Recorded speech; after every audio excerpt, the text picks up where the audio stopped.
Hey guys, I'm Lena. Welcome to my all analog photography channel. Today we're gonna dive into the world of dodging and burning. But before we get to the practical darkroom part, let's look into some theory. Here we have our enlarger projecting an image for a certain amount of time.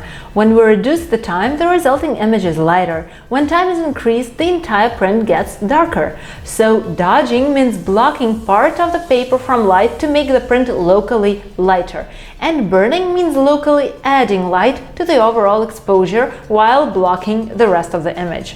Your best friends for playing around with dodging and burning are black matte cardboard, metal on a wire, and your own hands. Never ever use regular or fiber-based paper, thin or glossy cardboard, because it will either let light pass or create reflections. So let's start with our non-transparent, non-glossy dodging tools. You don't need too many. Usually a round and oval shape are more than enough.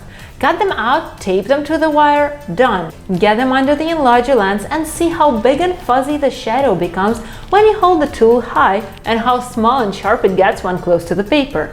Soft edges might sound like a good idea, but you're risking to get halos, and halos are your worst enemy on the way to a beautiful print. Another important part you absolutely have to be doing is continuously moving your tool, either in little circles or with a bit of trembling, just not too much movement, otherwise you risk encountering halos. So don't hold your tool too high when dodging precise areas. Better keep the shadow a little inside and move in bigger circles. When the area is bigger and has softer transition, here holding the tool high helps. It depends on your image, just be aware of the possible effects. And of course you can cut out tools of certain shapes designed specifically for your images.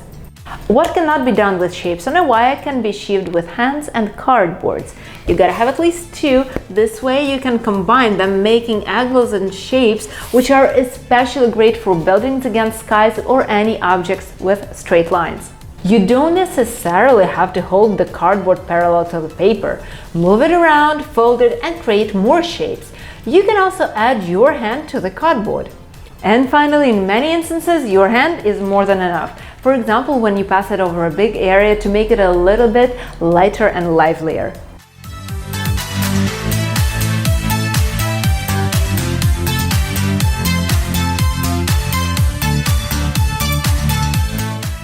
When picking what to dodge with, just think what the shape naturally looks like. Don't overcomplicate. In 99% of the cases, hand, cardboard, and circle on a wire are more than sufficient. How do we calculate the necessary dodging time?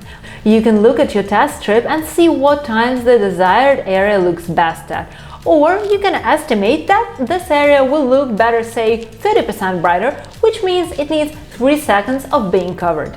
So you run your timer, and 3 seconds before it ends, you intervene with a dodging device. Done! Short exposure times can mess up the accuracy, so don't try dodging 1 second out of 3. Just close the lens aperture one stop and double the time. But what about burning times? Same story. Do a test or estimate. However, with burning, it's always better to have a test because a blank white area can be 2 or 22 seconds away from having texture.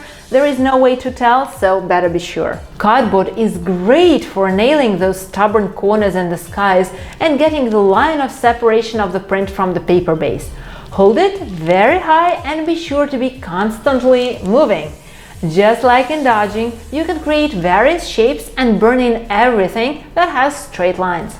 And now comes my personal favorite fun part, burning through a hole. There are two methods, a cone and a board.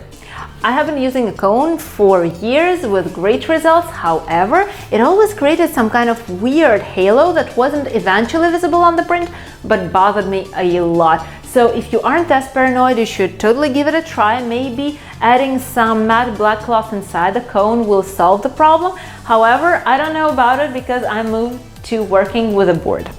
The big advantage is that you see the entire image on top of it, so you can control pretty well where the light is falling. There is just one little detail to be aware of. The board should be slightly bigger than your print, because if you work with very precise areas and hold it lower, the light can go on the sides. Calculating additional exposure times with holes is a little tricky.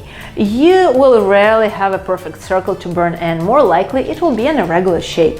Since you are hitting only a little part of the light area and are moving out of, let's say, 10 seconds, you will in fact expose paper to only 3 or 4. So if your test strip shows that with additional 10 seconds the area will be perfect, you can safely double the time. It's always better to do a test strip of just this little area of burning, because it really varies depending on how much you move and how big the hole is. A nice addition is an extra cardboard that covers the hole while you're positioning it under the enlarger. You add a couple of seconds to the exposure time, open the little window and start burning.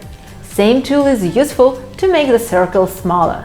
I have seen all kinds of modifications with this attached to the base and moving, or cardboards with several holes and individual caps, or two L-shaped boards coming together creating different shapes. But the point of this video is to explain the basic principles, and I'm sure you can design something that suits your needs best. That's really all there is to explain about basic dodging and burning. What you need now is lots of experiments, experience and practice to feel at ease with the tools. So have fun in the darkroom. See you in the next video. Bye!